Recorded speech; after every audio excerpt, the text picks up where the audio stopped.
warahmatullahi wabarakatuh.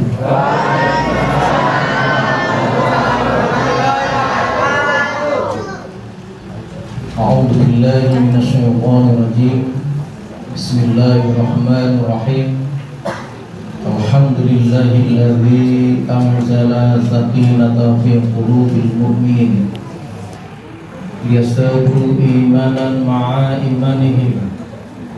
Asyhadu an la ilaha illallah wahdahu la syarika lah wa asyhadu anna Muhammadan abduhu wa rasuluhu la nabiyya ba'dah.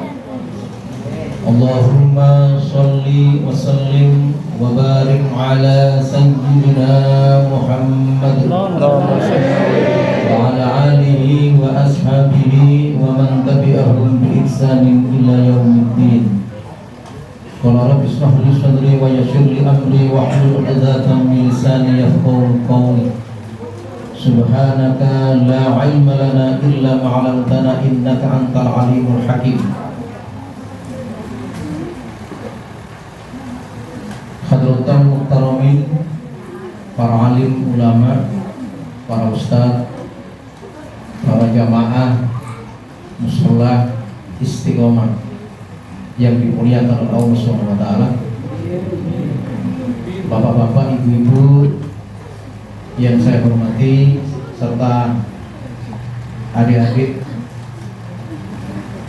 remaja musholah Istiqomah yang senantiasa saya cintai. Alhamdulillah, yang pertama dan yang utama, marilah kita memanjatkan rasa syukur kehadirat Allah Subhanahu wa taala bahwa hari ini, detik ini, kula lan panjenengan sedaya masih diberikan banyak kenikmatan. Nikmat iman, nikmat Islam, nikmat istiqomah beribadah, nikmat istiqomah berdakwah. Dan malam hari ini kita berkumpul di tempat yang mulia, di majelis taklim, majelis yang dimuliakan oleh Allah Subhanahu wa taala, yakni sesuai dengan namanya Musholah Istiqomah. Ini luar biasa. Ya. Terus terang saya sangat kagum. Ini remaja musholah, kalau disingkat menjadi remus. Saya lebih senang tidak singkat ya. Remaja musholah. Ya. Ini hadir di tengah-tengah kita, bersama-sama kita dalam rangka untuk menata dan mencetak atau membentuk pribadi-pribadi Islam, pribadi yang berdasarkan Al-Quran dan Sunnah, pribadi yang menjadi dambaan umat, pribadi yang akan memimpin umat Islam ke depan, pribadi yang nanti akan dirindukan oleh surga. Jadi kalau remajanya sudah cinta kepada musholah, masjid, Quran, Sunnah, maka ke depan kalau nanti dewasa, maka mereka akan menjadi pemimpin-pemimpin umat yang memiliki keimanan dan ketakwaan. Kenapa demikian? Karena sudah terbiasa setiap saat. Maka istiqomah ini membutuhkan usaha. Ya, istiqomah itu membutuhkan usaha. Kalau tidak membutuhkan usaha, namanya istirahat. Ya. Jadi namanya sudah cocok, maka apapun yang terjadi di dalam Islam, kebaikan demi kebaikan, kemuliaan demi kemuliaan, istiqomah kita jalankan. Berat ataupun ringan, jika itu perintah Allah harus kita kerjakan. Dan malam hari ini kenapa kita berkumpul di majelis atau di tempat yang mulia ini dalam rangka untuk memperingati Isra Mi'raj Nabi besar Muhammad Sallallahu Alaihi Wasallam. Pertanyaannya, kenapa kita peringati? Kenapa kita setiap tahun secara formalitas kita peringati? Padahal sebetulnya kan tidak setiap tahun. Setiap saat ketika kita membaca Al-Quran, maka selalu ingat kepada Rasulullah. Rasulullah itu adalah uswatun hasanah, contoh yang terpuji. Terpuji ini beda dengan terbaik. Terpuji itu sesuatu yang pasti diridhoi oleh Allah Subhanahu wa ta'ala. Kalau terbaik belum tentu. Kalau terbaik menurut manusia belum tentu terbaik menurut Allah. Kenapa kita memperingatinya? Supaya menancap, supaya tertanam di dalam diri kita, jiwa kita, pikiran kita, perasaan kita, cinta kepada beliau, baginda Nabi Muhammad Sallallahu Alaihi Wasallam. Tapi cinta itu apa?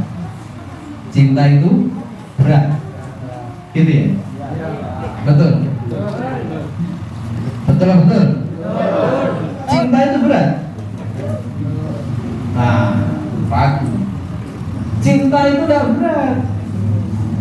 Kalau cinta berat kan katanya, apa? Katanya film-film itu kan.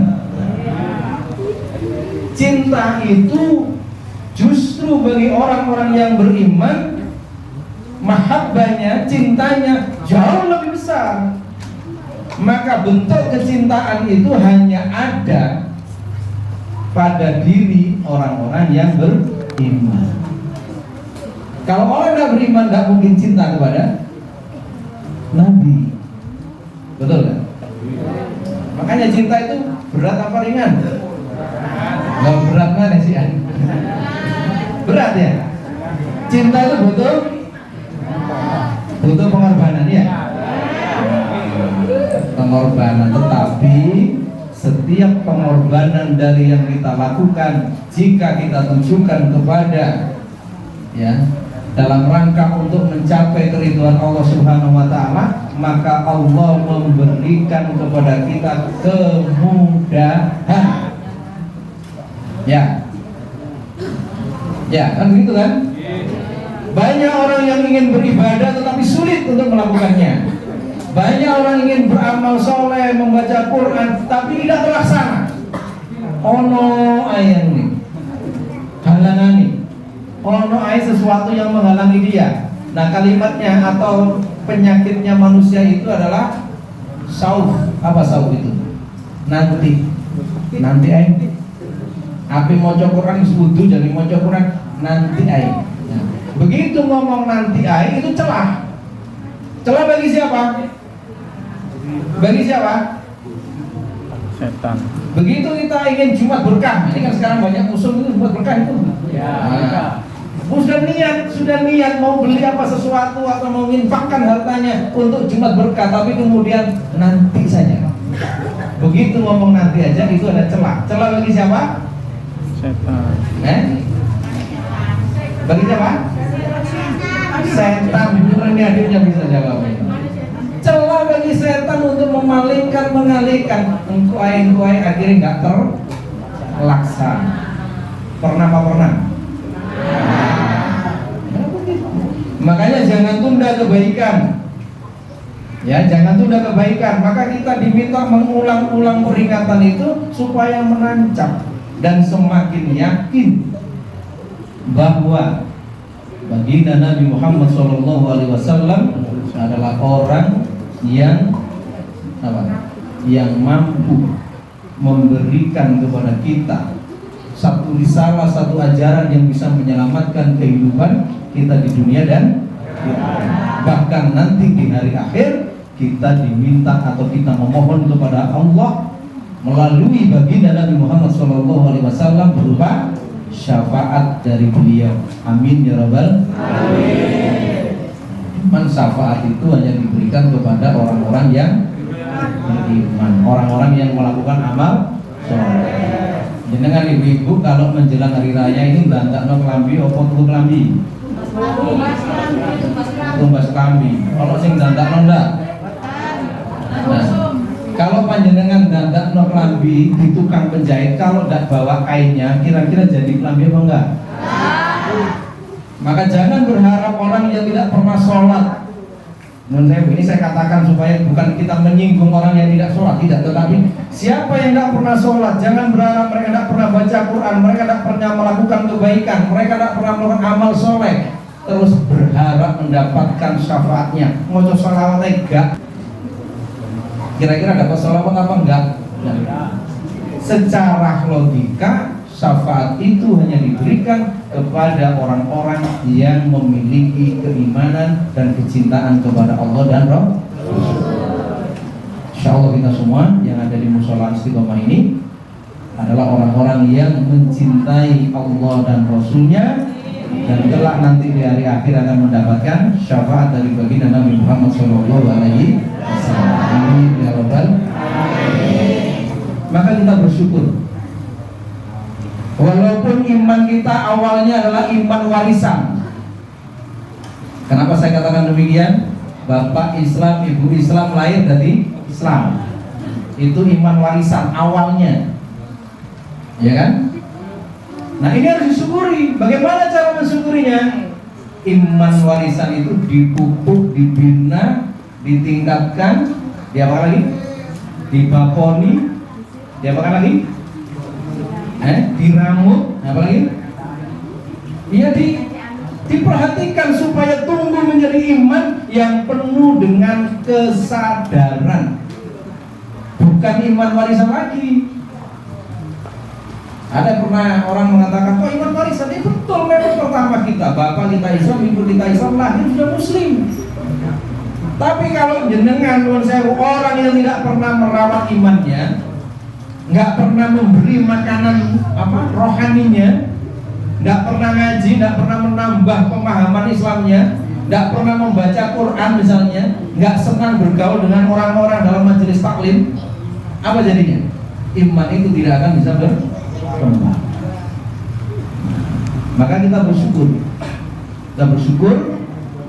kita berada di dalam lingkungan orang-orang yang beriman.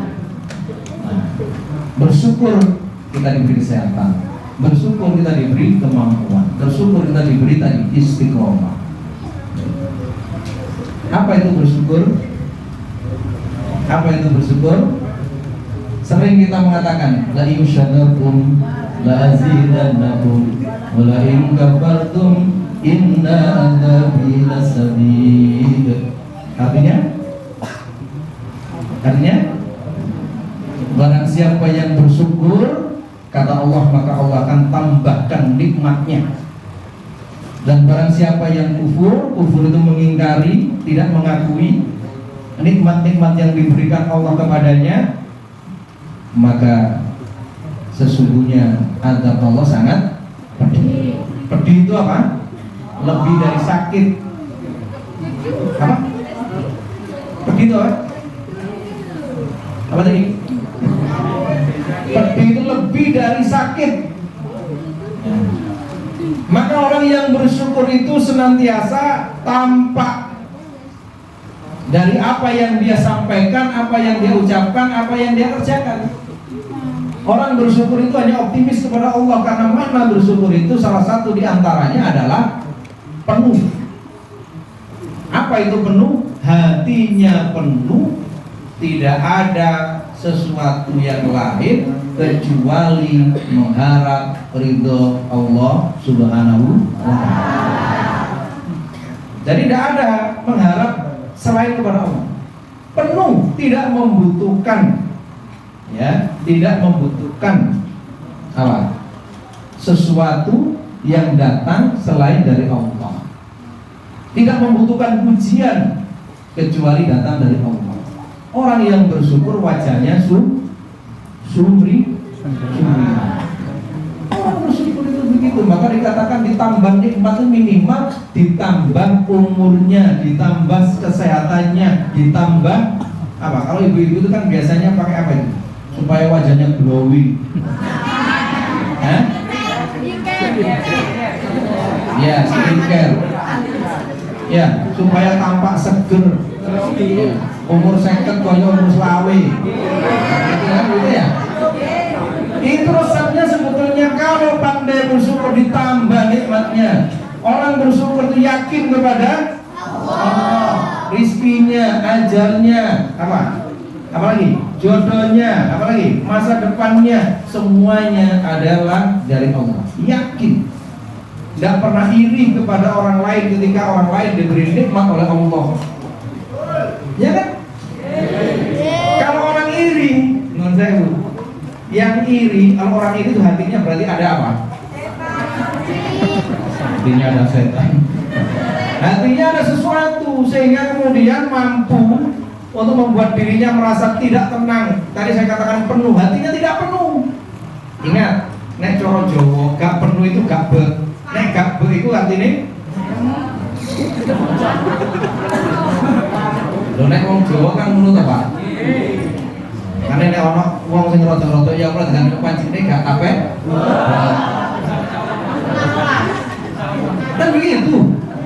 Orang yang bersyukur adalah orang yang hatinya penuh, hanya mengharap Allah. Dia rela, dia menerima qada dan qadarnya Allah, khairihi wa syarrihi, baik yang baik ataupun yang buruk, diterima oleh dirinya.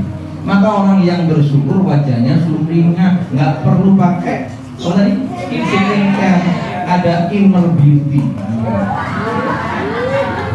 Bapak-bapak juga sama. Orang yang bersyukur wajahnya selalu begitu. Apalagi kita dalam rangka paham bahwa apa yang kita lakukan hari ini akan dimintai pertanggungjawaban di Ibu-ibu yakin 100%? 100% yakin? Kalau masalah akidah harus 100%. Akidah harus 100%. Kurang 1% tidak diterima akidah. Gampangnya begini, kalau hari ini atau jam sekarang ini jam berapa? Setengah 9. Setengah 10 tuh. Setengah 10 sudah selesai namanya.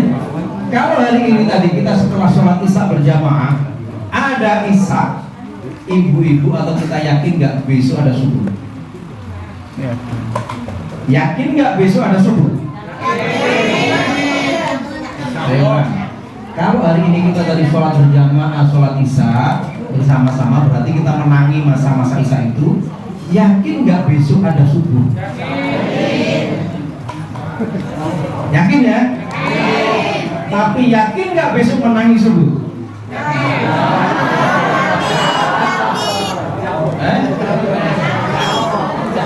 Pertanyaannya kan ya. Yakin nggak besok ada subuh? 100%? Ada yang ragu? Tapi yakin nggak besok kita menangi subuh? Yakin. Belum tentu. Ya kita jawab mudah-mudahan, ya gitu. Karena ajal itu adalah di tangan Allah, ketentuan Allah. Manusia tidak ada yang tahu. Karena manusia itu nggak tahu, maka diminta untuk mempersiapkan diri. Watazawwadu fa inna khairu zadi taqwa. Berbekallah kalian semua, sesungguhnya bekal yang paling baik, yang paling afdal adalah takwa. Jadi bekal yang paling baik itu adalah takwa, bukan harta, bukan wanita, bukan kuota. Ya, begitu. Sekarang banyak orang tertipu oleh dunia. Seakan-akan kekuasaannya, jabatannya, hartanya, wanitanya, kuotanya bisa melanggengkan hidupnya. Belum tentu. Ya. Memang kita hidup di dunia berusaha. Bahkan Kanjeng Nabi menyampaikan kepada kita, "I'malu lidunya." Berbuatlah kalian, beramallah kalian di duniamu. Ya, ka'annaka ta'ishu abada. Seakan-akan kau ini hidup selamanya. Berarti apa? Bekerja keras. Boleh mengumpulkan harta, boleh, asalkan halal.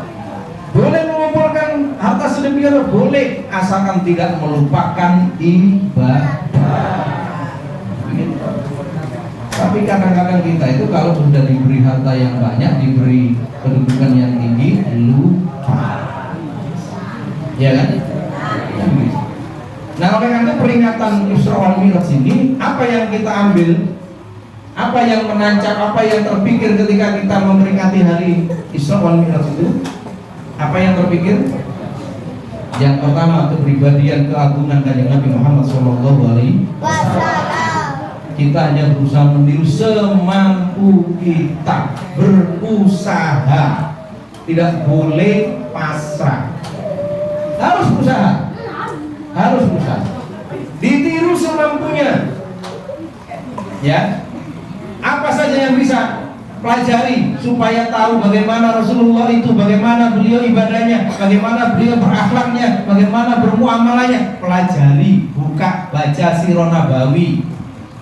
Punya handphone jangan lihat yang lain-lain, sekali-sekali dilihat, buka sejarah Rasulullah, buka bagaimana sejarah para sahabat supaya tahu kehidupan Rasulullah. Begitu. Ini jangan dipikir nanti nggak diminta pertanggungjawaban ya. Ini bisa menjadi sesuatu yang baik, bisa menjadi sesuatu yang buruk, ya kan? Bisa mengantarkan yang memegang, yang memiliki menuju kepada kebaikan, bisa pula mengantarkan kepada keburukan. Ya kan? Nah, ini yang pertama. Yang kedua apa? Subhanalladzi asra bi abdihi lailan minal masjidil haram ilal masjidil aqsa. Di situ dijelaskan Maha Suci Allah yang memperjalankan hambanya, yakni Rasulullah Muhammad SAW, Isra wal Mi'raj dari Masjidil Haram ke Masjidil Aqsa, kemudian naik ke Sidratul Muntaha, menerima perintah menerima apa? Sholat 50 kali, benar ya?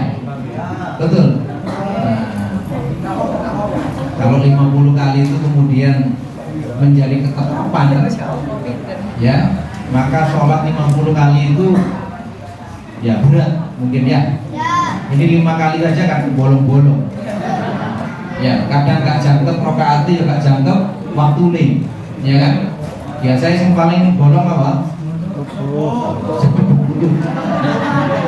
Yang paling bolong subuh. Padahal subuh cuma 2 rakaat. Ya kan begitu. Nah, subuh itu luar biasa. Perintah sholat. Ya, saya tidak membahas tentang 50 menjadi 5, tidak, tetapi perintah sholat itulah yang sesungguhnya menjadi ciri orang-orang yang beriman, yang membedakan orang-orang kafir, orang-orang musyrik dengan orang-orang yang beriman adalah sholat. Sholat dalam bahasa artinya apa?